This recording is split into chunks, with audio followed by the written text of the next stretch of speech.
Hi everyone, स्वागत है आपको एक नया वीडियो में।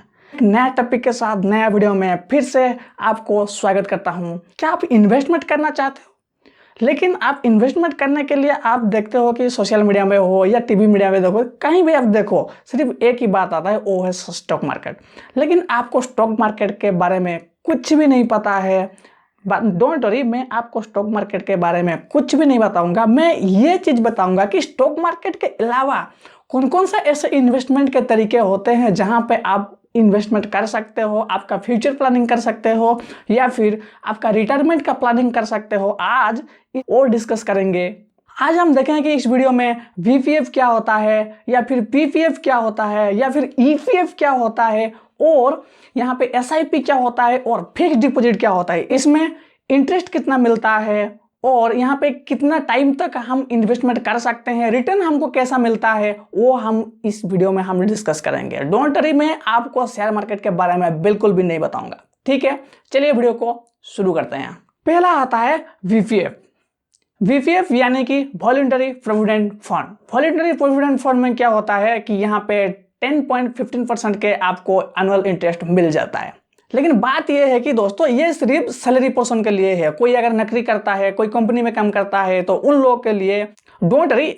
आप अगर सेल्फ एम्प्लॉयड भी है तो भी मैं आपको ऐसा तरीका बताऊंगा जहां पे आप लो रिस्क में इन्वेस्टमेंट कर सकते हैं। वीपीएफ में आप चाहे 10% से लेके 100% तक का आपका सैलरी आप वहां पे इन्वेस्टमेंट कर सकते हैं, या सैलरी का कुछ हिस्सा आप जितना परसेंट चाहे यहाँ पे आप इन्वेस्टमेंट कर सकते हैं। दोस्तों, ऐसा कोई बाउंड नहीं है। जैसे ईपीएफ में क्या होता है कि आप 12% आपका सैलरी से कटता है, ऐसा यहाँ पे नहीं है दोस्तों। वीपीएफ की तरह ही होता है, लेकिन यहाँ पे आप क्या होता है कि आप 100% तक का इन्वेस्टमेंट कर सकते हो। वीपीएफ का पैसा आप रिटायरमेंट में निकाल सकते हो या फिर आप बीच में कभी जरूरत पड़ गया तभी आप निकाल सकते हो। अगर आप इन्वेस्टमेंट करते हो वीपीएफ में और बीच में अगर थोड़ा सा आपको जरूरत पड़ गया पैसा, तो डोंट वरी, आप यहाँ पे लोन के तरफ से भी आप पैसा थोड़ा बहुत निकाल सकते हैं आपके जरूरत जब होता है। तो वीपीएफ में क्या आता है कि दोस्तों, आप मिनिमम 5 साल के लिए इन्वेस्टमेंट रहते हो। 5 साल के पहले अगर थोड़ा बहुत पैसा निकालते हो तो उसके अंदर आपको थोड़ा बहुत टैक्स लग जाएगा। लेकिन जब भी आप 5 साल के ऊपर निकालने के लिए पैसा आप चाहोगे तो वहां पे थोड़ा पैसा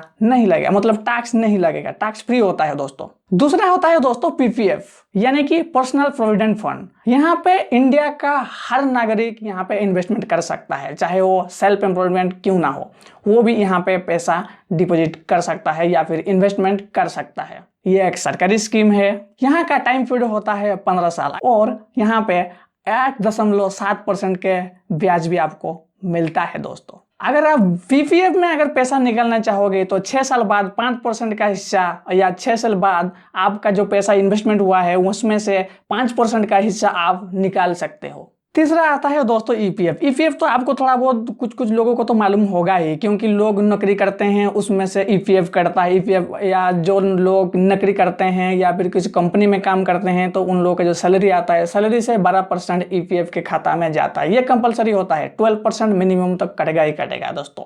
और जो 12% आपके सैलरी से कटता है और कंपनी भी उनके तरफ से 12% आपके खाते में डिपॉजिट करते हैं दोस्तों। और यहाँ पे इंटरेस्ट भी मिलता है दोस्तों, जो कि 8.75% का होता है दोस्तों। यहाँ पे दोस्तों कभी भी आप पैसा निकाल सकते हो, लेकिन पैसा का टैक्स फ्री तब होगा जब किसी भी कंपनी में आप यानी मिनिमम 5 साल के लिए काम करते हो।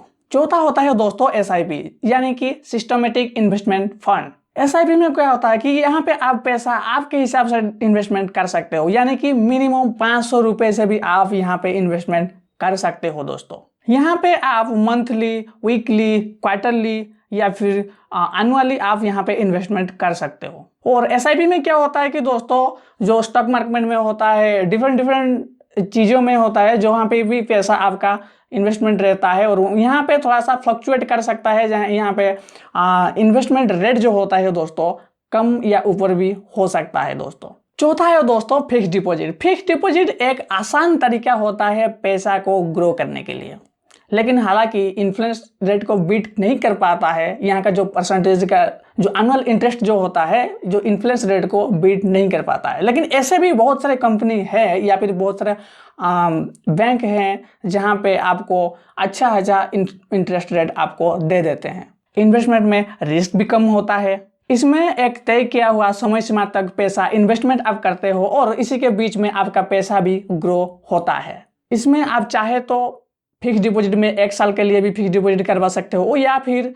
आप 1 साल से ज़्यादा भी आप करवा सकते हो। अगर बीच में कहीं आपको ज़रूरत पड़ता है तो फिक्स डिपॉजिट आप तोड़वा भी सकते हो। हालांकि आपको कुछ पेनल्टी लगेगा, लेकिन आप बीच में भी उसको तोड़ सकते हो। लेकिन इसमें थोड़ा सा साइड इफेक्ट भी होता है, यानी बैड साइड भी कुछ होता है, जो कि इसमें थोड़ा सा कम इंटरेस्ट मिलता है, यानी कि मिल जाएगा शायद, यानी कि आपको मिल सकता है 4 से 5% का। लेकिन मैं बताया ना, ऐसा भी बहुत सारे बैंक होते हैं जो कि इन्फ्लेशन रेट के आसपास आपको मतलब ब्याज दे देते हैं।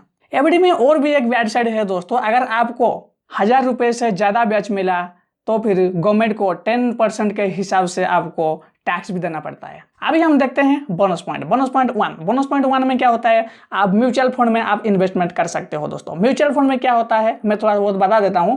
हालांकि मेरा म्यूचुअल फंड में एक वीडियो में बना चुका हूं, मैं वीडियो एंड में डाल दूंगा, आप देख सकते हो।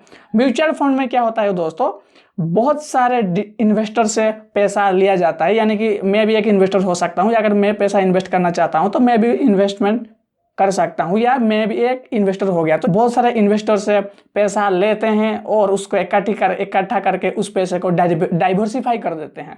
मतलब कुछ पैसा स्टॉक में लगाते हैं, कुछ पैसा बॉन्ड में लगाते हैं, कुछ पैसा गवर्नमेंट के बॉन्ड में लगाते हैं, ऐसे डाइवर्सिफाई कर देते हैं। और म्यूचुअल फंड में भी आप रिस्क फ्री हो सकते हो। अगर आपको स्टॉक मार्केट के ज्ञान आपका नहीं है, आप चाहते हो इन्वेस्टमेंट करने के लिए, तो म्यूचुअल फंड भी एक सही तरीका है दोस्तों। अगर ये सारे चीज, अगर मैं जितना भी चीज बताया, अगर इसमें आपको समझ में नहीं आ रहा है कि कैसे इन्वेस्टमेंट करें, तो फिर आप एक फाइनेंशियल एक्सपर्ट को भी आप हायर कर सकते हो दोस्तों। वो फाइनेंशियल एडवाइजर आपको एडवाइस दे सकता है कि कहाँ पे कितना पैसा आप इन्वेस्ट कर सकते हो, और वहाँ उसी के हिसाब से आप चल सकते हो। लेकिन बात यह है कि पैसा की बात तो ये मामला होता है कि पैसा की बात हो गया दोस्तों।